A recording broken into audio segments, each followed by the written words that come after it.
Okay, so in the early days of my business, or well, my previous business as a graphic designer, running a graphic design studio, I relied mostly on referrals and recurring work. I really didn't have to do much selling. It was kind of like light selling until the later years in that business. And then moving into the business that I have now, then I had to do a lot more selling. And that's when I discovered I don't really like selling. I'm not good at it. It felt awkward, stiff, just uncomfortable. And I was always worried about how is the other person going to receive this.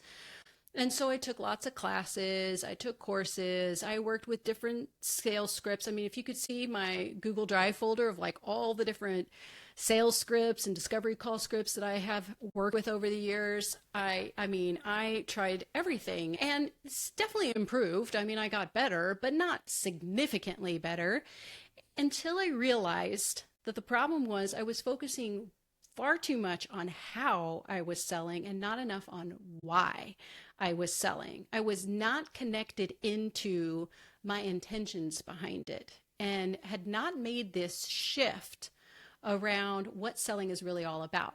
So if you can relate to what I'm sharing right now, if selling for you has feels awkward, stiff, if you're worried, if you're sitting there thinking to yourself like, I don't want to be pushy. I don't, maybe now's not the right time. I don't want to come off as too aggressive, yada, yada, yada, all that stuff, right? Like we've got that going on, whether it's consciously or subconsciously, then listen up because I've got some tips for you on how to make this shift so that selling will feel easier for you. Now, the main shift to really think about or the reframe around selling is that selling is service, right? So selling is an act of service. Selling is just helping people. Now, that might feel again like, okay, yeah, that sounds great. I've heard that before. And you might not really feel that until you can get emotionally connected into it. So that's what I want to share right now is just some ways to bring yourself into alignment with your intention behind selling. Here's the thing in marketing, we always talk about how the focus should be on the other person. When we're like creating our messaging and all that kind of stuff, we're so focused on the other person's needs and desires and what they want and how are they taking it all in. But when it comes to selling, I really believe that the focus should be on yourself, on you. Where are you coming from? How do you feel about this? Because that is going to translate externally. Okay. So if you have thoughts around like, what if they just think that I'm just in it for the money? And, what if they don't like this and all that stuff? Then that's a good sign, actually, because that means you care. And that means you get to do a little bit of work around how you feel about selling and how you can get emotionally connected.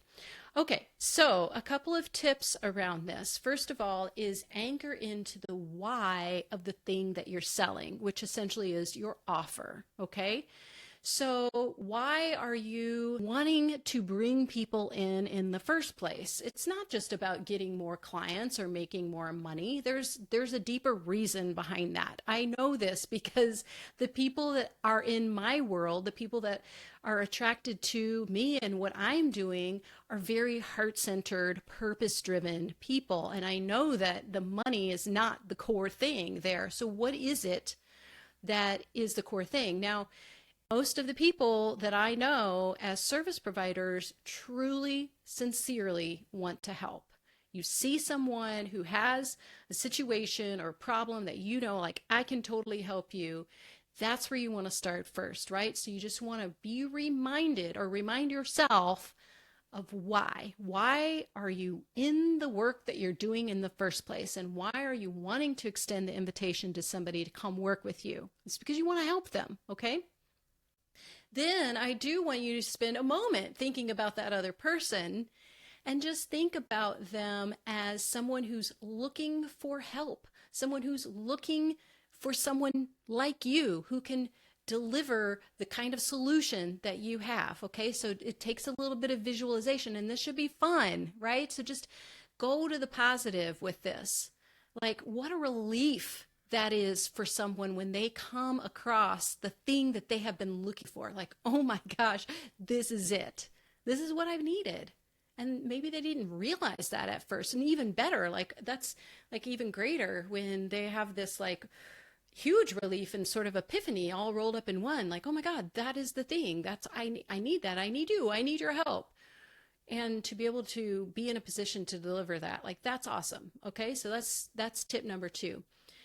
Tip number 3 is you have to feel clear and solid in your own message. So part of the reason why selling may feel awkward and just like unnatural and all that stuff is because we don't yet have the words to communicate what it is that we are offering, what it is that we do, and how we help people, and the value of that, right? That's all messaging, which then ultimately translates into copy that shows up on the website and in all the places where you are. But it definitely is language that also gets verbalized. So where selling feels particularly kind of wonky is usually when we're in conversation with someone, when we're on the sales call, on the discovery call, or we're at a networking event, whether that's online or in real life. That's where selling really starts to get wonky. That's why sometimes we hide behind, I'm just going to send an email out, or I'm just going to lob that proposal over. I don't want to have the conversation right now because I feel awkward. But the conversation is really an extension of your messaging, because messaging shows up, like I said, as copy on your stuff, but it also gets articulated verbally. Okay. So getting really clear on your messaging is key. And then the 4th tip that I want to give you is just to detach from the outcome around this. Again, right? If we're so focused on the external and like the how and how's this going to land and how I'm going to land this deal and like all of that kind of stuff, we get really like, it's easy to get worked up about that, right? It's easy to feel attached to what we think should be, or we want what we want as the outcome. And then if that doesn't happen, then that's where like the disappointment and stuff comes in. So I want you to think about the outcome is actually how are you going to show up? Okay. Because that other person is a whole complete human being with full faculty to make their own decisions that, don't really have a lot to do with you. I mean, it does, right? Like you're giving them information, of course, but at the end of the day, they are going to make the decision, and they are, don't make the decision for them, essentially. Let them make their decision.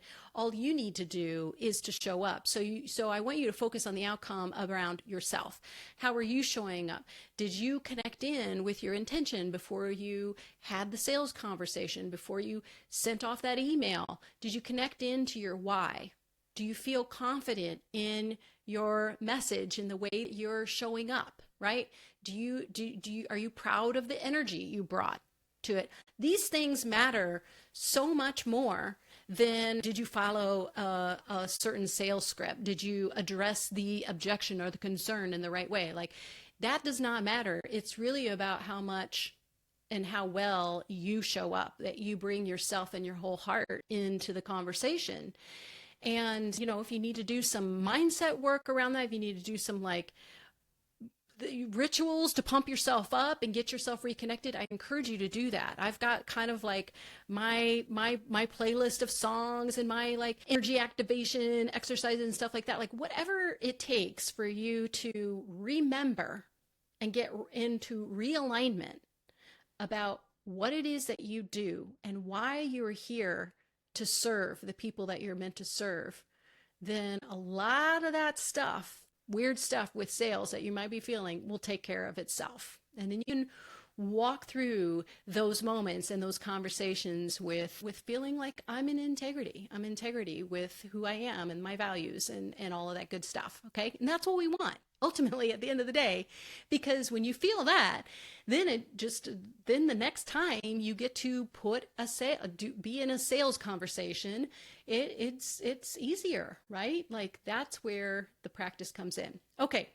So if you're in a position where you don't have full clarity of your message, because for whatever reason, maybe your work has evolved, but you haven't quite figured out the language around how to talk about the new things that you're doing and how to translate that into copy. If you're in that position, or if you have some new services that you're doing, and so therefore you don't really have your offers pulled together, and that's what's holding you back from making more sales invitations and having more sales conversations, then please reach out to me, because that's what I do. That's what I help people do. As a brand messaging specialist and a business advisor, I'm all about helping people figure out how to talk about the work that they do in a way that feels in integrity and in alignment with who they are, and how you translate that into words across all your materials, and how do you get that words and all that information out to people. That's marketing, right? And how do you continue those conversations? That's all part of marketing. So that's what I do. If you need help with that, please reach out. You can send me a DM wherever you're watching this video, or find me online. I'll put some links where you're watching this video. And regardless, I'd love to hear your thoughts about selling and what has worked for you, or where do you feel like you kind of get tripped up in that whole process. I'd love to hear that. So thanks for watching, and I'll catch you in the next one. Bye-bye.